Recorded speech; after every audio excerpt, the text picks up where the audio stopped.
Welcome back to Jen's Wealth, where money minds meet.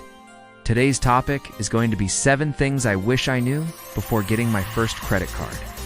Now, I remember when I got my first credit card, I was so excited about having access to this new money, but what I didn't know is that I didn't know anything.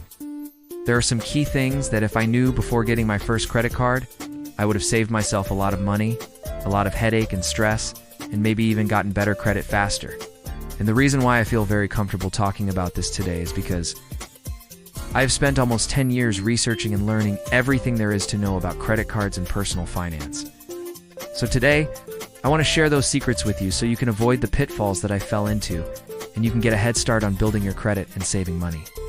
So make sure to watch all the way to the end to get the most valuable tip that you may have never heard before. So let's get started. Tip number 1 is a PR is not your friend. Now, when you apply for a credit card, the lender will offer you something called an APR, or an annual percentage rate. Now, this is essentially the interest rate that you are going to pay on any unpaid balance that you carry over month to month. Now, what you need to understand is that a PR is not your friend. A PR is like quicksand. You step in thinking it's harmless, but the more you struggle with unpaid balances, the deeper you sink. Now, if you're not careful and you miss payments or you carry a balance, a PR can quickly add up and make your debt spiral out of control. For example, let us say you have a credit card with a 20% APR and you charge $1,000 on the card and you do and pay it off. You will owe around $200 in interest by the end of the year. It's almost 20% of your original balance. Now imagine if you had a balance transfer to a 0% introductory APR card for a year. You would have saved yourself that entire $200 in interest. So it's important to read the fine print and understand the APR before signing up for a new credit card. Tip number 2, minimum payments are a scam. Now, minimum payments are the lowest amount you can pay on your credit card bill without being considered late. However, making only the minimum payments is a huge mistake that can cost you a lot of money in interest charges. Here's a quick example. Let's say you have a credit card with a balance of $1,000 and an APR of 20%. If you only make the minimum payments, it would take you over 10 years to pay off the balance, and you would pay almost $2,500 in interest. That's crazy. Instead, if you pay off the balance in full each month, you would save yourself that entire amount in interest. I have a full video on how to pay off your credit card faster, which I'll link down below. I'll also have a free resource that you can download that includes a spreadsheet and a step-by-step plan on how to pay off your credit card faster. Tip number 3, credit utilization ratio.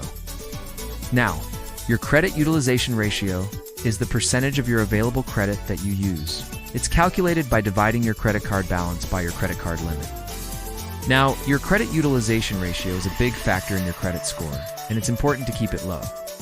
If your card has a limit of $1,000 and you spend $900 of it, lenders see that you're using almost all of your available credit, which can make them think you're a risky borrower.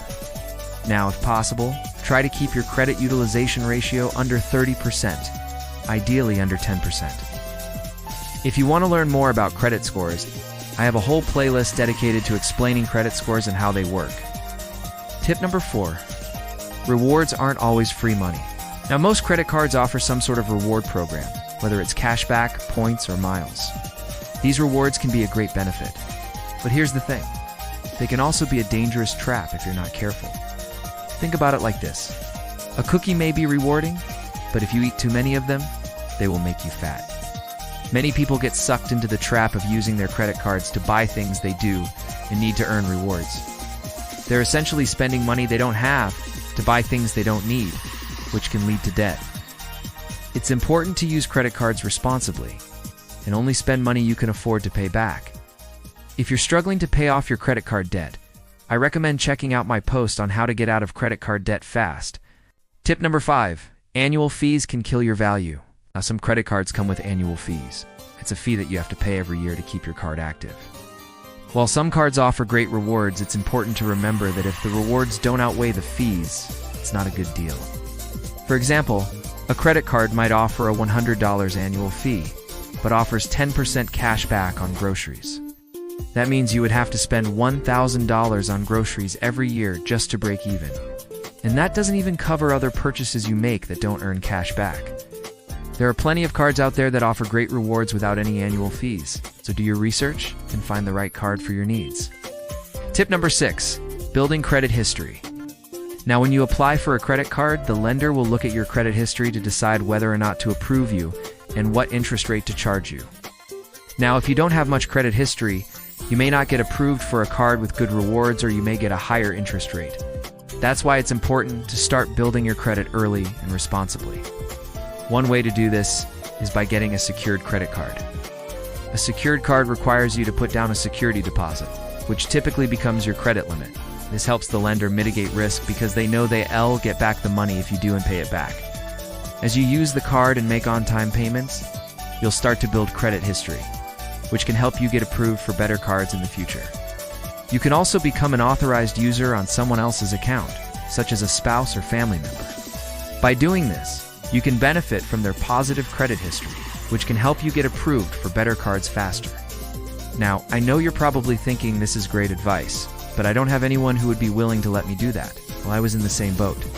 But luckily, I found a loophole that allowed me to get added as an authorized user on hundreds of credit card accounts, which helped me get my first credit card, which I couldn't have done otherwise. I share exactly how I did this in this video here. Tip number 7, paying on time is king. Now, when you apply for a credit card or loan, the lender will look at your payment history to decide whether or not to approve you and what interest rate to charge you. Now, your payment history makes up 35% of your credit score, which means it's one of the most important factors. Paying on time is crucial because it shows lenders that you're reliable and responsible with your debt. Now, if you're consistently late on your payments, it can damage your credit score and make it harder to get approved for new accounts in the future. So set up autopay or calendar reminders to make sure you never miss a payment. You can also contact your lender if you're struggling to make your payments. They may be able to work with you and offer a lower interest rate or a payment plan that fits your budget better. And as a bonus tip, since you made it to the end of the video, don't rush into multiple cards. Opening too many accounts too fast can actually hurt your credit score.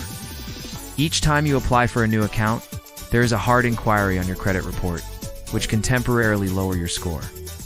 Also, the more cards you have, the more difficult it can be to keep track of your balances and make on-time payments. It's important to start slow and master one card before expanding. Focus on building good habits and using your cards responsibly before adding more to your wallet.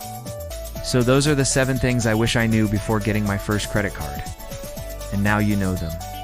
If this video saved you from making mistakes, please hit the like button and don't forget to subscribe for more tips on credit cards, rewards, and personal finance hacks. Thanks for watching, and I'll see you in the next video.